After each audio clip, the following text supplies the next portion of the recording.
Monsieur, bonjour. Le débat fait toujours rage après le rejet du Sénégal de la décision prise par la Cour de justice de la CEDEAO dans l'affaire Khalifa Sall. Alors que le débat au plan juridique semble plus que jamais s'enliser dans une sorte de statu quo entre les conseillers du député maire de Dakar et les avocats de l'État. Cependant, nous disent nos confrères du journal Sud Quotidien, au plan politique, les choses semblent se présenter autrement si l'on en croit l'avis du docteur Maurice Soudieck-Dione et de Momar Seyni Ndiaye, interpellés par Sud Quotidien. Ils se sont prononcés sur les enjeux au plan politique de la condamnation de l'État du Sénégal par la Cour de justice de la CEDEAO dans l'affaire Khalifa Sall. Et les deux analystes politiques sont presque formels car pour Maurice Soudieck-Dione, cette décision écorne l'image et le leadership du Sénégal et crédibilise les récriminations de l'opposition face aux violations récurrentes des principes de la démocratie et de l'État de droit au Sénégal. Et pour le journaliste formateur et analyste politique Momar Seyni Ndiaye, et le journaliste formateur et analyste politique Momar Seyni Ndiaye soutient pour sa part qu'au plan international, la voix du Sénégal pourrait s'affaiblir si notre pays ne respecte pas l'esprit de cet arrêt. Néanmoins, dans le quotidien Le Soleil, nos confrères se sont entretenus avec le ministre de la Justice Ismaïla Madior Fall, mais aussi agrégé de droit public et sciences politiques.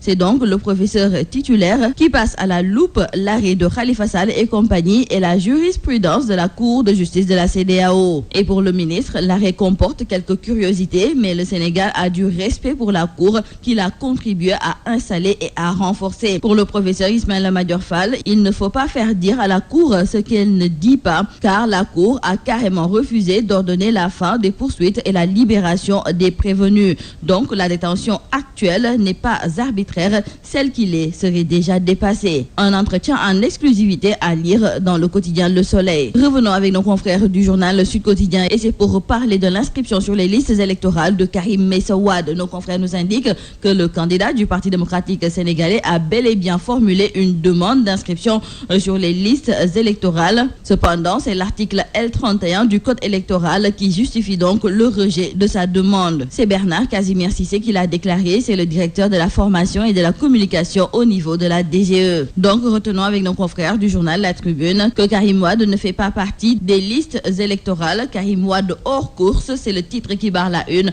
du journal La Tribune. Pour nos confrères du journal L'Observateur, c'est parce que sa demande d'inscription a été rejetée. Et nos confrères du journal Dakar Times nous rappellent que c'est l'article L31 du Code électoral qui a été brandi pour expliquer le rejet et nos confrères d'ajouter que cet article rejette aussi des milliers de condamnés. Donc, le candidat du Parti démocratique sénégalais pour la présidentielle de 2019 est recalé. Karim Bokul ironise nos confrères du journal La Cloche. Nos confrères du journal Walf Quotidien ne sont pas surpris par cette information. Ces derniers s'y attendaient même. Maintenant, reste à savoir quelle sera la posture du Parti démocratique sénégalais. En tout cas, dans le journal Les Échos, nos confrères nous indiquent que le PDS prépare une riposte musclée. D'ailleurs, les libéraux appellent à un grand rassemblement aujourd'hui. Et nos confrères du journal L'Observateur d'ajouter que le PDS va organiser une conférence de presse aujourd'hui et va aussi saisir la cour d'appel pour rétablir son candidat dans ses droits. Mais d'ores et déjà, retenons avec nos confrères du journal Vox Populi que le candidat du PDS peut faire recours auprès de l'ambassadeur du Sénégal au Koweït. Et nous terminons par le sport. Dans le quotidien Record, c'est Diafra Sakho qui sort de sa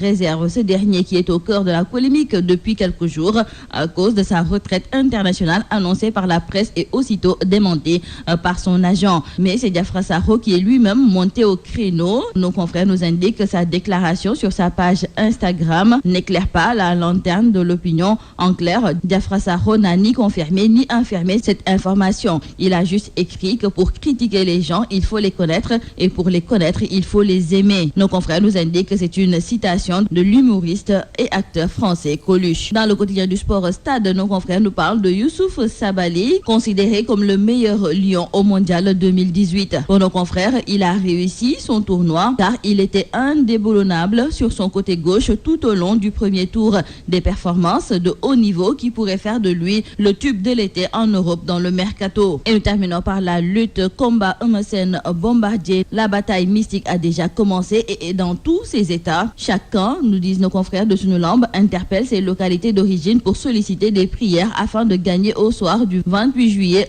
prochain au stade Léopold Sédar Senghor. Eumeu Sène est actuellement en Casamance. De son côté, Bombardier s'appuie sur la Petite Côte pour remporter la guerre mystique contre Eumeu Sène et hors de cette base, Serigne Ousmane Dia interpelle aussi le Fouta, le Sine, pour ne citer que ces endroits. C'est tout à vos journaux et très bonne lecture. Leader incontesté de la location de voitures et du transport touristique, Sénécartour a toujours accompagné